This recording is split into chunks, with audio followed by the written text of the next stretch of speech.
மத்தியானம் இத்தனை மணிக்கு இவ்வளோ பேர் கூடி ஒரு இசையை எங்களுக்கு தந்த ஒரு இசை இறைவனுக்கு இந்த நேரில் நாங்கள்லாம் கூடி பிறந்தநாள் கொண்டாடுறோம் அப்படின்னு சொன்னால் சத்தியமாக நம்படாங்க.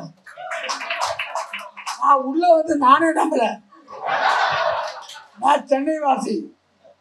நான் இப்போ படம் எடுத்த பிறகு என்னை முதல்ல கேட்டது திரு பாரதி சார், நீ எந்த ஊர், எந்த கிராமையா? நமக்கு எந்த கிராமங்க, நமக்கு தெரிஞ்சுதான் சாலி கிராமம் தாங்க. ஐயோ, கிராமப்படம் எடுத்துருக்கியா? எல்லாம் உங்களாம் படம் பார்க்குறதா, உங்கள் படத்தில் தான் தெரிஞ்சுக்கிட்டு தான் எடுத்துருக்கோம். அதை விட நீங்கள் கண்ணுக்கு கற்றுக் கொடுத்தீங்க, காதுக்கு ஒருத்தர் கற்றுக் கொடுத்தாருங்க. இந்த தமிழ் மண்ணில் காதுக்கான அத்தனை விஷயமும் இருக்குது. அன்பு, பாசம், காதல், தாலாட்டி எல்லாம் இருக்குன்னு எங்களுக்கு அவர் தாங்க காமிச்சார். அதை பிடிச்சங்க இந்த ரூட் வந்துச்சிங்கன்ட்டு நான் அவருக்கே பெருமையாக சொன்னேன். என்னுடைய சினிமா கரியர் ஆரம்பிக்கும் போது நான் டைரக்டர் ஆகணும், நடிகன் ஆகணும் அதெல்லாம் நினைக்கிறேன். டைரக்டர் ஆகணும், நடிகர் ஆகணும்னு நினைக்கல. ஆனால் நான் படம் எடுத்தா அதுக்கு இசை ஞானி இல்லையா தான்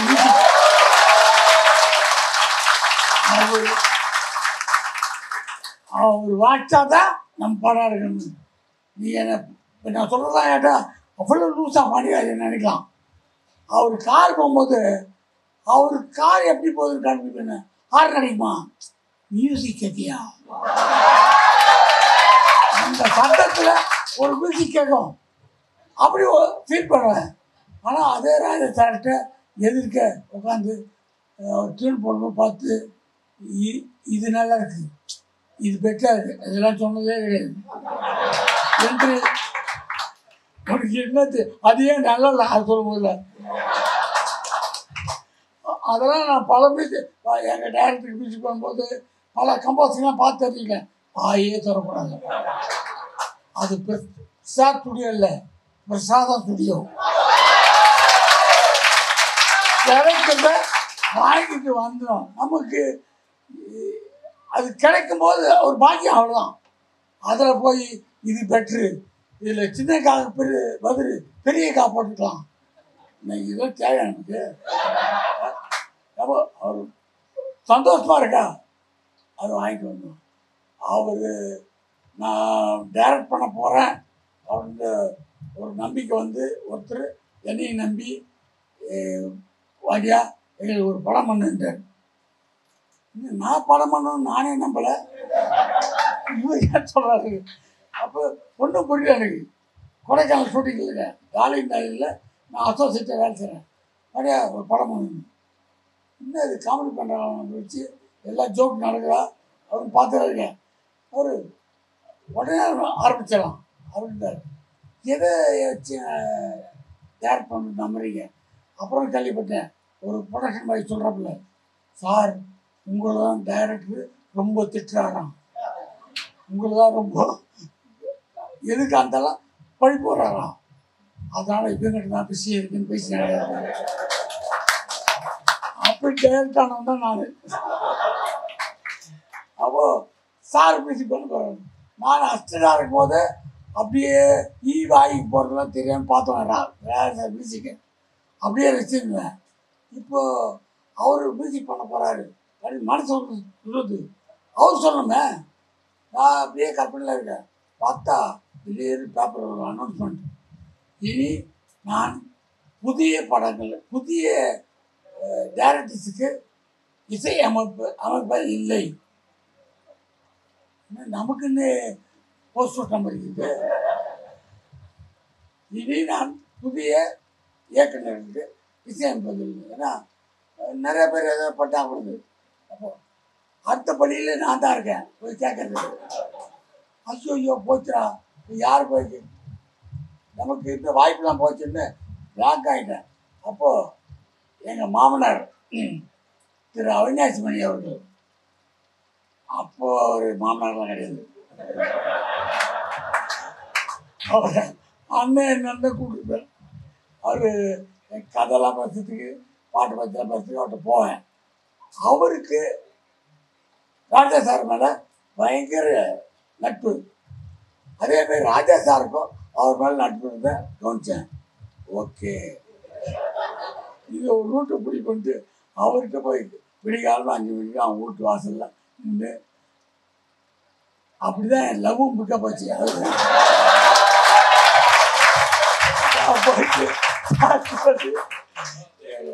அவர்கிட்ட நீங்கள் வந்து சொன்னீங்கன்னா நல்லா இருக்கும். ஒரு என்னம்மா எங்கள் மாமனார் நீங்கள் வந்து கொஞ்சம் சொன்னீங்கன்னா அவர் கொஞ்சம் என் மேலே திரும்பி பார்க்கறதுக்கு வாய்ப்பு இருக்குன்னு வரேன் அப்படின்ட்டு யாரோட கூட்டிட்டு போய் ராஜா சார் பார்க்குறோம். எனக்கு துப்பு என்ன நடக்க போகிறது தெரியல. போன வாய்ப்பு அவர் உரிமையில் ராஜா இந்த பையன் ஒரு வேகத்தில் வெளியே வந்துட்டான், நீ உனக்கு 2 பயணங்கள் முடியல படுத்துறேன். அவர் அந்த காலத்தில் எல்லாம் சரி சரிண்ணே உடனே சரிண்டாரு. அப்போ வேணான்றதுக்கான அறிகுறியோ டக்குன்னு வெளியே பார்க்குறேன். புடிச்சு நின்றார். பாக்கெட் எவ்வளோ பணம் வச்சுருக்கேன், பொட்டியில் எவ்வளோ கூப்பிட்டு அதை உடனே அட்வான்ஸை கொடுத்துறேன், கன்ஃபார்ம் பண்ணிட்டேன். அப்படி தான் என்னுடைய வாழ்க்கை ஸ்டார்ட் ஆச்சு அவர் கூட. ஆனால் அது இவ்வளோ திருவிழா இவ்வளோ பெரிய மனுஷன் கூட பார்க்குறோமா, இவ்வளோ பெரிய ஆளா, இவ்வளோ பெரிய ஆள் தெரியும், இவ்வளோ பெரிய ஆளுங்க தெரியாது. அதான் பிரச்சனை. கம்போசிங் போகிறோம். அவர் என்கிட்ட அசிஸ்டன்ஸ் தான், நான் வரணும் நீ வரணும், நான் வந்து எடுத்து கொடுப்பேன் ஹிந்தி பாட்டில், நான் நீ முதல்ல கட்டு இந்த முந்திரி கொட்டெல்லாம் இருக்குல்ல அப்படியே எல்லாம் கட்டு சொல்லிட்டு முடிஞ்சா நான் ஒருத்தனே உள்ள போகிறேன், எனக்கு எதனா ஆச்சுன்னா வாங்க. அப்போ கம்போஸ் பண்ணார். சொன்னா சட்டி திம்போம், சொன்ன பேச்சை கேட்க மாட்டோம், புடவைகளை பார்த்துருவோம், புத்தி கட்டு பார்க்க போக மாட்டோம். இதான் பாடல். அது பாடுறாரு. ஆனால் நான் அப்படியே இருக்கேன். அவர் என்னை பார்த்தே இருக்காரு. எனக்கு என்னன்னா ஏதோ படிச்சு இல்லையேன்ற மாதிரி உள்ள சொல்லு. நம்ம என்ன மேதையா, இவனுக்கு முகம் பிரைட் ஆகலையேன்னு அவருக்கு தெரியுது. பார்த்து சொன்னா தட்டி திம்போ, சொன்ன பேச்சை கேட்க முடியும், கண்ட பார்த்தே பாடுறாரு. புடவைகளை பார்த்துருவோம், புத்தி கட்டி போக மாட்டோம், ராத்திரிக்கு தூங்க மாட்டோம், விடிய காலை எந்திரிக்க மாட்டோம், இளவட்டம் தான் நம்ம கட்டி பரவட்டம் தான் கேட்டார் அப்படின்னா. உனக்கு இதான் ஓடணும் தெரியல.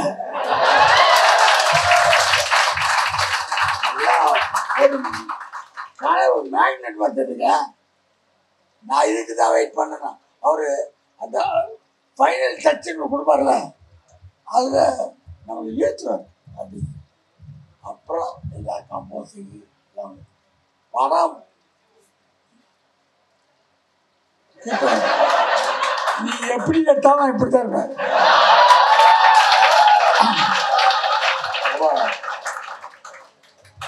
கம்போஸ் படம் பண்ணிட்டு படம் பார்க்குறாரு. 6 பண்ணோடனே ஒரே ஒரு வார்த்தை சொன்னார், இப்படிதான் ஒரு சின்ன மேட்ரு எடுத்துக்கணும், அதுக்கான ஒரு கிளைமேக்ஸ் நல்லா இருக்கு, அவ்வளோதான், ரொம்ப நல்லா இருக்கு, எல்லாம் குண்டு. அவர் எதுவும் சொல்லவும் மாட்டார் வேற, நல்லா இருக்கு. அதுக்கப்புறம் ஆண் பாவமான புக்காச்சு. இப்போ சாரப்பை சார் ஆண் பாவனு படம், இது நிறைய படம் இருக்கு. இல்லை சார் சார் நீங்கள் ஆரம்பித்தாங்க, எங்கேயே நிறைய படம் இருக்குது பண்ணுற, நீ அடுத்த வாரம் போன அறிகுறியும் இல்லை, இன்னும் என்னை பார்த்த மாதிரி தெரியல சார். ஒரு வாரம் பார்த்து நீ ஒரு 1.5 மாதம் சொல்லுவா, சந்தோஷமாக சொல்கிறார். 1.5 மாதம் ஓகே அது போகிறேன். 1.5 மாதம் கொடுத்து போனால் 1 மாதம் கொடுத்து போனேன் நீ ஒன்று பண்ணு, நான் டேட்டு கொடுத்து சாங் ரெக்கார்ட் பண்ணி நீ ஆரம்பிக்கும் போது லேட் ஆகிடும். ஒன்று பண்ணு, முதல்ல ஷூட்டிங் வரும், அப்புறமா பாட்டெலாம் பண்ணிக்கலாமே. எனக்கும் டக்குன்னு பார்த்து நல்லா இருந்துச்சு. ஷூட்டிங் பூஜை போட்டு வந்து ஏவிஎம்மில் ஒரு பிளாட் போட்டு சீட்டை அவங்க காலுக்கு மருதாணி வைக்கிற மாதிரி சீட்டில் எடுத்துகிட்டு நான் நாகர்கோவில் போயிட்டேன். போயிட்டு ஷூட்லாம் பண்ணிட்டேன். அப்புறம் வந்து நிற்கிறேன். வந்தார், ஒரு நாள் ஷூட்டிங் போட சொல்லணும்ல, ஏன் கிடைக்கிறேன்? ஷூட்டிங் முடிச்சுட்டு சார். ஷூட்டிங்கே முடிச்சிச்சியா? அப்படியா சொல்கிறேன். டப்பிங்கப்பா நேற்று முடிச்சுங்க, டப்பிங் முடிச்சா? படத்தை போடும். அன்னைக்கு ஈவினிங்கே படம் பார்க்குறேன். பார்த்தாரு. நாளைக்கு காலையில் நீதி கிடைக்கும், மத்தியானம் ஒரு சாங்கர் கிடைக்கும், நாளன்னைக்கு நீதி கிடைக்கும், அடுத்த நாள் சாங்கர் கிடைக்கும். முதல்ல ஷூட்டிங் பண்ணி நீதி கட் பண்ண பிறகு தான், அப்புறம் தான் சாங் ரெக்கார்ட் பண்ணது. முதல் ஆண்பாவம் மட்டும் தான் பார்த்தா. எனக்கே டவுட்டு, இதெல்லாம் நாம தான் எடுத்தோமா? இதெல்லாம் அப்போ அப்படி அங்கே ஆர்கெஸ்ட்ராலாம் குஷியாக சிரிக்கிறாங்க. எல்லாம் அவர் முகத்தையும் பயங்கர சிரிப்பு. அப்போ நான் ஹீரோயினி புதுமுகம், எப்போவுமே புதுமுகம் போட்டால் நம்ம பக்கத்தில் உள்ளவங்களாம் நம்மளை ஆஹா பிரமாதம் பார்க்கணும். இதெல்லாம் ஒரு மூஞ்சி. ஏன் சார் நீங்கள் வர்றது போகிறதா இந்த பொண்ணு வரையானு? அது இவன் சொல்கிறது கரெக்டாக தெரியல, அவன் சொல்கிறது எல்லாம் சொல்கிறது கரெக்டாக தெரியும். போயிட்டு அதுக்கு ஓப்பனிங் வர்றது சீன்லாம் எடுத்திருந்தேன். அதை ஒரு 8 ஷாட்டு 4 ஷாட் தூக்கிட்டு 4 ஷாட்டு கொண்டு வச்சேன். அதுக்கப்புறம் சார் வாட்சிக்கு போகிறாரு தெரியல, வந்து அது லீடுக்கான இது கம்போஸ் பண்ணுறாரு. சார் இல்லையா, இன்னும் 4 ஷாட் இருக்கு சார், எடுத்து வச்சேன். அதுக்கு அவன் ஓட்டிகிட்டு வர சார், ஓடி போய் ஓட்டிகிட்டு வந்தேன் ராஜா சார் மியூசிக்காக. 4 ஷாட்டை அப்படியே கிடையாது. சும்மா சீதாவெல்லாம் நான் ஏதோ பெங்கால்லேருந்து பிடிச்சி வந்த மாதிரி, ஏதோ இவ்வளோ பெரிய ஆள் எப்படியா பிடிச்சார் பாடுறாங்க, இவ்வளோ ஆக்ட் பண்ணுறாங்களே அப்படி சொல்கிறாங்க. இவருடைய மியூசிக் பில்டப் பண்ணி எல்லாம் ஓகே. திடீர்னு பொண்ணு பார்க்குற சீன், அதில் கால் எம்பரா மாதிரி ஒரு ஷாட், அது ஒரு இன்செக்ட். பேக் சைடுலாம் புரியும், ஒரு ஷாட் எடுக்கும்போது அது இன்செக்ட் எடுத்து வச்சுக்கோன்ட்டு, அது மாதிரி எம்பரா இன்செக்ட் எடுத்தேன். அங்கே ஒரு மியூசிக் எதை போடுவான்ட்டு அந்த இன்செக்ட் போட்ட அதுக்கு வாட்சார் பாருங்க. இந்த 5 அடி பாண்டியன் 60 அடி பாண்டியன் 6 அடி ஷாட்டில் என்ன அந்த பொண்ணு என்ன சொல்லணும், இந்த மாப்பிளையே என்னை கட்டி வச்சிருக்க, அதுக்கான சிக்னல் தான் அது. 25 பக்கம் டைலாக் எழுதி கொடுத்து பேசுவான். இந்த மாப்பிளையே கட்டி வச்சிருங்க, வேறு மாப்பிள்ளையை கட்டி வச்சுருந்தா நான் ஓடி போயிடுவேன், எனக்கு ஒரு புட்டி போச்சு, எவ்வளோ சாரங்காலத்தில் கொடுங்க, எனக்கு அந்த சொத்துல எவ்வளோ போங்க அதெல்லாம் கொடுத்து எவ்வளோ பேசி அது கன்வின்ஸ் பண்ணுவோம். அவ்வளவும் அந்த மியூசிக் பேசிச்சு. இன்றைக்கும் என் ஃபோனில் காலர் சொன்னாதான் அது வந்து அவ்வளோ யார் அப்படி வந்து 6 அடி ஷாட்லேயே நம்ம ஆளையே மாற்றணும். ஆளையே மாற்றி அதான் ஒரு டைரக்டருக்கு தேவை. ஒரு ஸ்டேஜ்லேயும் செட்டுக்கு போவோம், நல்லா இருக்கும். அது ஃபோட்டோ எடுத்து இங்கே மாட்டு கேமரா விட்டு அது கொஞ்சம் அவுட் ஆஃப் போஸ்ட்னு பரவாயில்ல, லைட்டாக தெரியணும். அப்போ வைங்க, அது 1000 பேசும். நடித்து கூட பேச முடியாது. அதை மியூசிக் டேரக்டராக உணர்ந்து அந்த ஃபோட்டோவுக்கு உயிர் கொடுப்பாங்க. நான் வந்து பெரிய நடிகனோ அதெல்லாம் இல்லை. நான் நடித்தது இப்பவும் சரி அப்பவும் சரி தைரியம் தான். அப்போது அதில் நான் ஃபைட் பண்ணுவேன் பாண்டிய சார். அவர் ஃபைட் பண்ணும்போது நடுப்பு வந்து நான் அவரை பிடுவேன், இழுப்பேன், என்னை எட்டு வதிப்பாங்கன்னா ஓடி ஐயோ போவேன். அப்படி தான் காட்டு. ஆனால் பாண்டியன் சார் ஃபைட் பண்ணும்போதெல்லாம் ஒரு மியூசிக்கு, அது கிட்டாரில் இருக்கும். அப்படி நான் ஒன்று நான் எதாச்சும் ஒன்று அப்படி ஃபோக்காக இருப்பார். அது 6/8 அப்படி போட்டால் தேட்டர் விசில் பறக்கும். அந்த ஃபைட்டில் மியூசிக்கில் டிஃப்ரென்ஸ் காமிச்சு தான் நான் இந்த மேடை வரைக்கும் உள்ள வந்தேன்.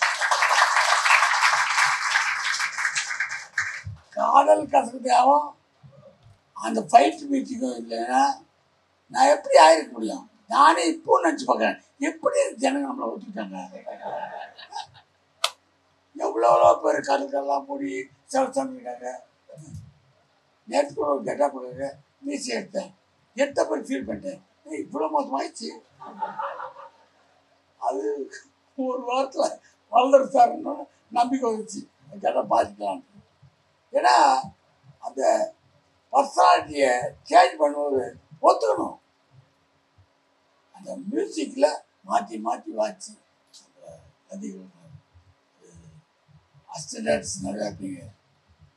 இதெல்லாம் சும்மா ஏதோ கூப்பிட்டாங்க சாரு, ராஜா சாருக்கு ஒரு பர்த்டே பார்ட்டி நம்ம அதில் வந்து கலந்துக்கிட்டோம்ல. இதெல்லாம் வரலாற்றில் பதிவு பண்ண வேண்டிய நாட்கள்.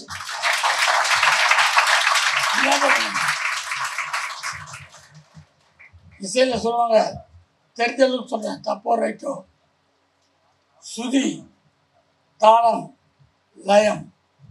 சுதி சுத்தமாக வாசிக்கணும், சாண சச்சமம், சீனா ரிஷபம், கானா காந்தாரம் அப்படி வாசிக்கணும். காவை பிரித்து பிரித்து கானா கா வாசிக்கணும்.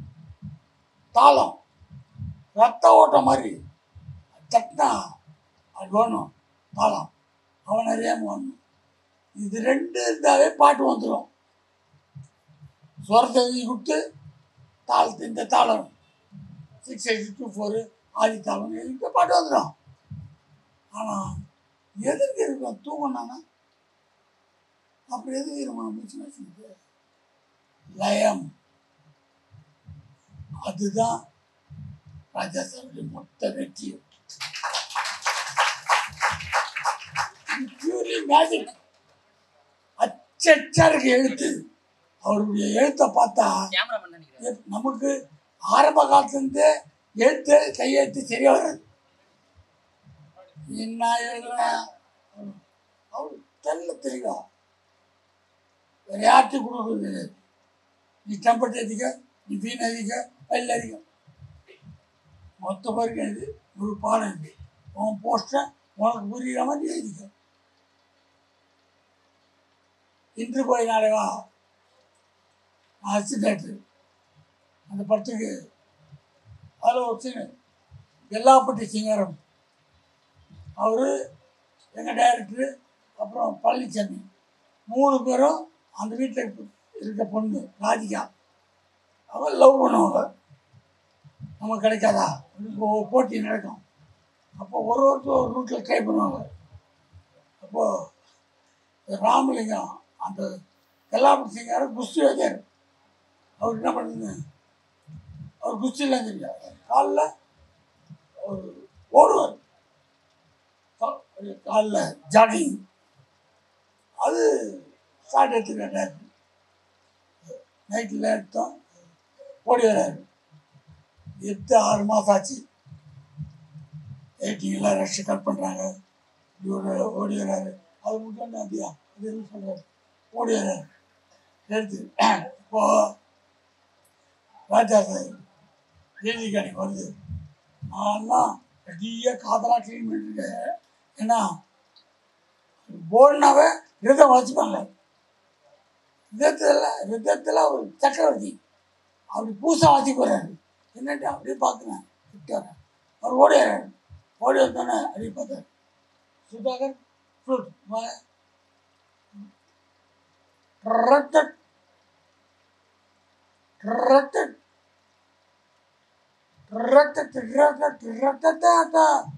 ப்ரைஸ் பண்ணிங்க. என்ன சொன்னார்? வேற மியூசிக் கிடையாது. எனக்கு என்னடா அது ஆர்வம் போய் உட்காந்து மிக்சிங் உட்காரு. மிக்சிங்கில் ஆமாம் சார் மிக்சர் அவர் ஃபுட் சவுண்ட் இல்லை ஓடியாரு. அதான் அங்கே மியூசிக்கு தாளம். அவர் ஓடி வர்றது அது மாதிரி மியூசிக் வரும். அவர் ஓடி வர்றதை ஸ்ட்ராங்காக நீ மிக்சிங்கில் கொடு. நான் சொல்கிறாரு எனக்கு ஒன்றும் புரியல. மிக்சிங் அப்போ கொடுக்குறான். முந்திரி கொடுத்தோம்னா இல்லை பார்த்துட்டு வேலை செய்யுதே சொல்கிறேன். ஒரு செகண்ட்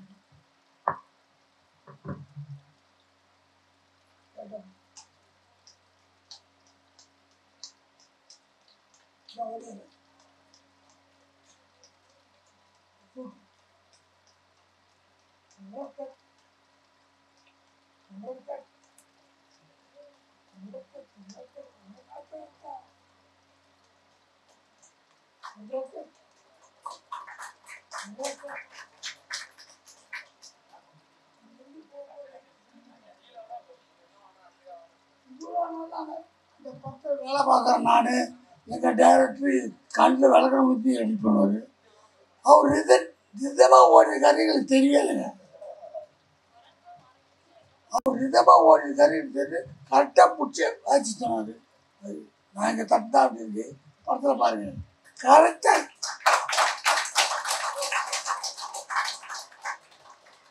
அதான் அது அந்த கலைமகள் அவர் கூட இருந்து சொல்லிக்கணும். மக்களாக சொல்லிக்கலாம் நான் வாட்சி அப்படி இருக்கோம். நான் மட்டும் எனக்கு வாய்ப்பு கிடைக்கலையா நான் மட்டும் வந்தால் அது அவன் மாதிரி ஆளில் பழகாதீங்க. அவன் நம்மளையும் சேர்த்து கூட்டு போயிடுவான். கஷ்டப்பட்டான் பாராட்டணும். நல்லா இருக்கு நல்ல விஷயம் கவனம் செய்யணும் பாராட்டு. ஒரு ரகசியம் சொல்கிறேன். நான் சினிமாவுக்கு வரதுக்கு காரணமே மியூசிக்கு. கையில் தட்டளவு இல்லை.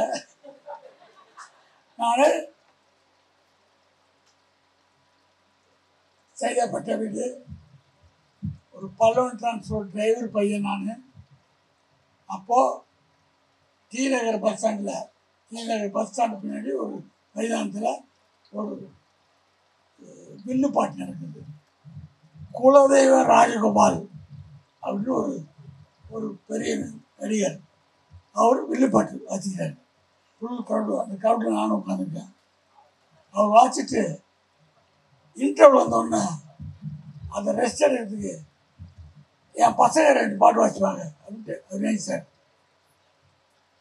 சம்பத்து செல்வம் ஒரு பையன் சம்பத்தும் செல்வம் 2 பேரும் ஒருத்தர் கிட்டாரு ஒருத்தர் ஹார்மோனியம்.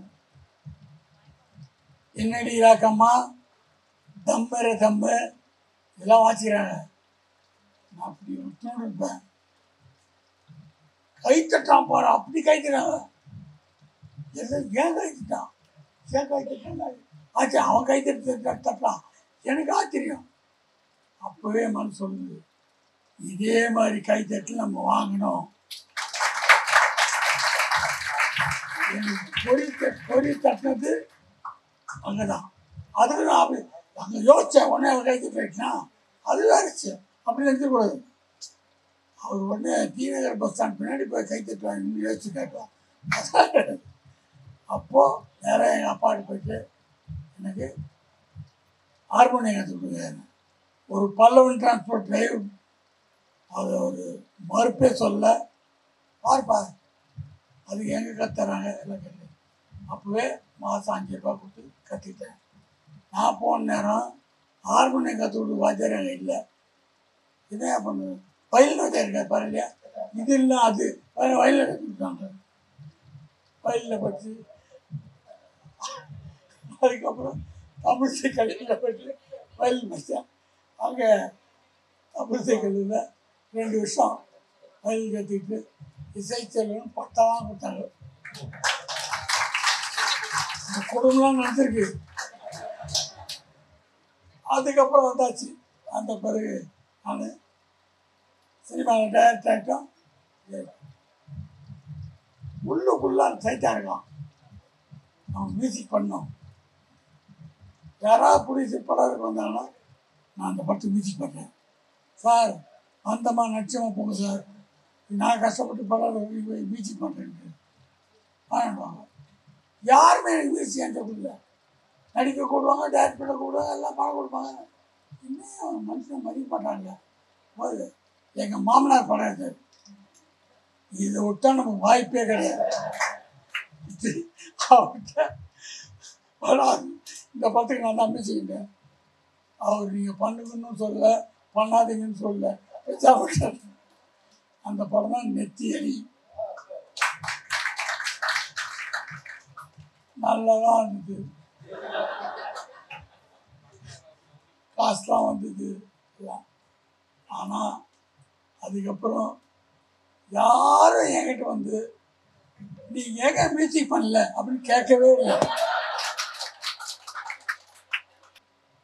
இதுக்கு மேலே மியூசிக் பண்ணால் நமக்கு மரியாதையே இருக்கு. பொட்டி தூக்கி வச்சுட்டு நான் பாட்டு நடிக்க ஆரம்பித்தேன். எதுக்கு சொல்லலாம், நமக்கு எது வருமோ அதை தெரிஞ்சு அதே பாலிஷ் பண்ணுறது, அது ஒரு வகை. அது எல்லாத்த விட எது நமக்கு வராதோ அந்த பக்கமே போகக்கூடாது, எடுத்து வச்சுக்கணும். அடம் பண்ணுறது, நான் இவ்வளோ முயற்சி வச்சு இப்படி தான் பண்ணேன், நமக்கு சரியாக வராதுயா. ஆத்தருக்கு நான் எப்போ இது நடிக்க வந்ததே கிள்ளி பார்த்துக்கிறது. நம்மளை குஷ்பு கூடலாம் டான்ஸர் சொல்கிறாங்க, சின்னையாது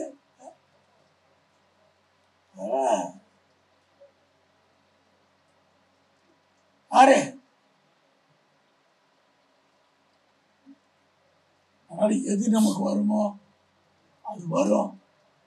இந்த சபையை பார்க்கும்போது இந்த உலகம் எல்லா நகர்வுகளையும் உத்து கவனிக்குது.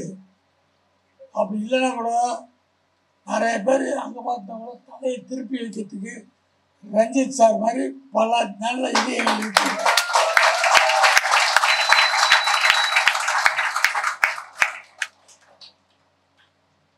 சமீபத்தில் பேசும்போது ஒரு இடத்துல சொன்னேன்,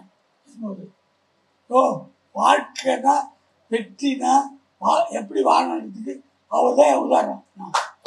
அட்ட கத்தியில் ஆரம்பிச்சு இன்னைக்கு அசுர கத்தியில் சுற்றுறாங்க.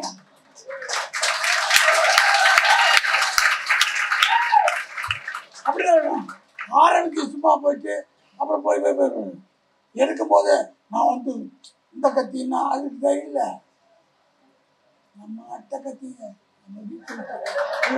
அப்புறம் வந்து உள்ளேருந்து ஒரு கத்தி வருங்க.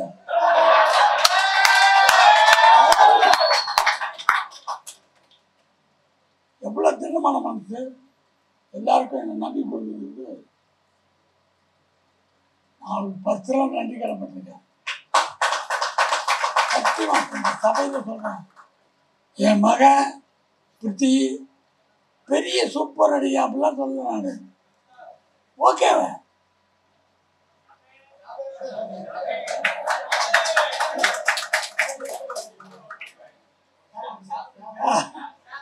வேறே மாற்றிருப்பாரு. அவர் வந்து பல இரவு என் பக்கத்தில் பார்த்துக்கும் போது அவன் அழும்போது நான் அவன் ஏன் கண்ணீரை பக்கம் நான் திருப்பிடுத்துவேன். எதுக்கு, நம்ம நடிகர் ஆகிட்டோம், டைரக்டர் ஆகிட்டோம், எல்லாம் ஓகே. இந்த பையன் சித்தி போயிட்டோம், இந்த பையன் வரான் எல்லாம். அதுக்கான அந்த வெற்றி கனி கிடைக்கிறது எவ்வளோ வேதனைன்றதை உணர்றத பெரிய வேதனை. அவன் அழுதாது அன்னைக்கு ஓ ப்ளூ ஸ்டார் வந்தோடனே நான் தேட்டரில் போய் பார்த்தேன், எல்லாம் பார்த்தேன். அது இது வந்துட்டு எல்லாம் பார்க்கணும் தான் பார்த்தான். திடீர்னு ஒரு வாரம் பொறுத்து என் பொண்டாட்டி வீடு மேலே ஓடிறான். என்ன வாங்க அவனை பாருங்க. அவனாலே நிறுத்த முடியல, அழுகுறான். கேட்குறேன் அளவுடு, அதான் வெற்றி.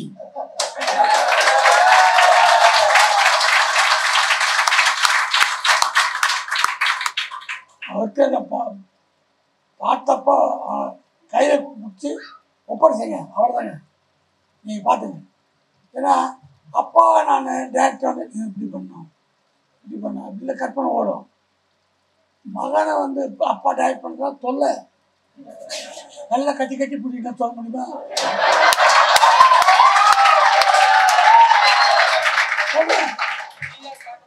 அப்படி இல்லை, அவர் எல்லாம் தெளிவாக பார்க்குறது. ஒரு நட்பு வட்டாரம். தமிழ் பேசும்போதுலாம் பார்ப்பேன், நாம பேசுறதும் தமிழா இவ்வளோ தூய தமிழ் இல்லை இல்லை டீமு.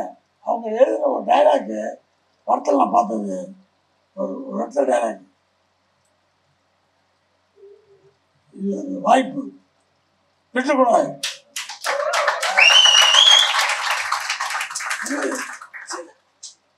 என்ன வாய்ப்பு விட்டுக்கூடாது.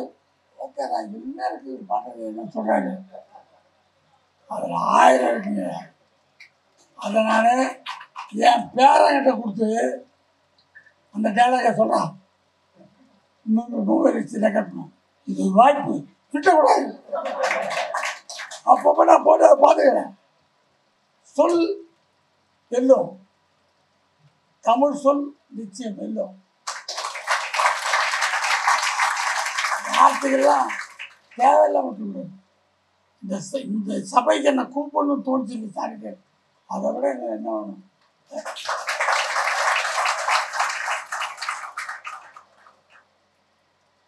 எல்லாம் சந்தோஷமாக இருக்கேன். ஏன் மாதிரி மன விட்டு ராஜா சார் சந்தோஷம் நம்பி செய்ய முடியாது. வாழ்க்கையே சொல்றது ஒரு முன்னாடியே திடீர்னு கம்போஸ் பண்ணாரு, ஒரு டக்குன்னு டியூன் போட்டாரு. நானும் விட்டு பார்த்தேன். வாழ்க்கையே 4 நாள்னா அதில் வாலிபம் 2 நாள் தான். ஒன்றை போல் மன்மத இல்லையே உனக்கு, எந்த டியூன் உனக்கு இல்லையா? வேற படத்துக்கு மாற்றி நோட் பண்ணிட்டாங்க. எந்த நேரம் மாட்டோம், வெற்றி நமக்கு எந்த நேரம் மாட்டோம், கைப்பற்றதுக்கு நம்ம ரெடியாக இருக்கணும்.